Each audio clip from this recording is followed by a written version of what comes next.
Seorang pria, demi menyelamatkan keluarganya, melempar batu bata ke kaca rumah mertuanya, tapi kaca itu tidak retak. Ia lalu mengambil batu lebih besar, memutarnya 360 derajat, lalu sekuat tenaga melempar ke kaca. Kali ini kaca itu pecah. Mengabaikan teguran pacarnya, ia segera mengeluarkan tali, mengikat satu ujung di pinggang dan satu lagi di pagar, menyingkirkan ayahnya, lalu bergegas menerobos keluar sekuat tenaga.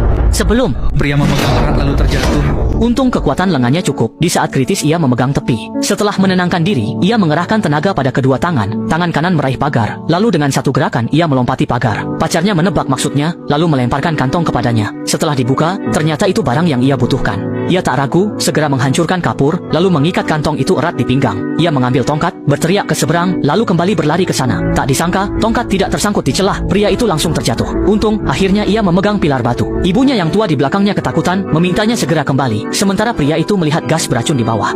Tanpa ragu, ia memanjat ke atas dan segera sampai di puncak tangga batu. Pria itu memeluk batu menonjol, kaki kanannya menginjak pilar di samping, lalu dengan satu langkah, ia sampai di sisi kanan gedung yang lebih berbahaya. Di sisi ini tidak ada tumpuan, ia hanya bisa mengandalkan kekuatan lengannya untuk maju. Setelah berusaha keras, ia sampai di tikungan dan melihat lampu dinding di atas. Hatinya girang, ia bergerak ke bawah lampu dinding, meraba sisa kapur. Lalu kedua tangannya mencengkeram batu tiruan dan perlahan memanjat ke atas. Tak lama, ia sudah di samping lampu dinding. Kini hanya perlu memanjat dari sini untuk mencapai puncak. Ia perlahan meraih dudukan lampu, namun saat menariknya, lampu dinding itu terlepas. Melihat jalan ini buntu, ia hanya bisa bergerak ke kanan. Namun, tempat ini lebih berbahaya dari sebelumnya. Saat hendak meraih batu, tali pengaman di tubuhnya sudah di ujung. Melihat gas beracun makin tinggi, jika ia tak segera membuka pintu atap, gas itu akan menyebar ke atas dan seluruh keluarganya akan binasa di sana. Memikirkan itu, ia memberanikan diri, melepas carabiner, dan memanjat ke atas dengan tangan kosong. Setelah berjuang sekuat tenaga, ia sampai di bawah patung singa. Hanya perlu melewati patung itu, ia bisa menyelamatkan keluarganya. Ia meloncat ke atas sekuat tenaga, mencengkeram taring singa erat, namun belum sempat merasa senang. Taring singa itu patah, tangan kanannya terjepit di mulut singa. Setelah menstabilkan tubuhnya, ia memeluk leher singa.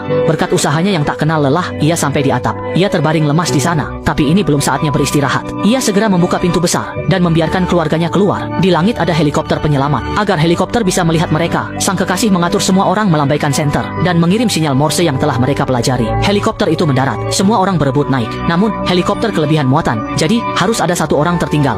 Pria itu memutuskan tetap tinggal dan membiarkan kekasihnya naik helikopter lebih dulu, tapi kekasihnya menolak. Ia menyingkirkan tangan orang tuanya dan memilih menghadapi bahaya bersama kekasihnya, lalu menenangkan orang tuanya yang menangis, meyakinkan mereka bahwa helikopter penyelamat akan segera datang. Tak lama, helikopter muncul. Mereka melambaikan tangan, tapi helikopter hanya berputar sebentar, lalu pergi ke kerumunan lain. Pria itu menatap helikopter yang menjauh dan melihat gas beracun mendekat. Kini, satu-satunya cara adalah menyelamatkan diri sendiri.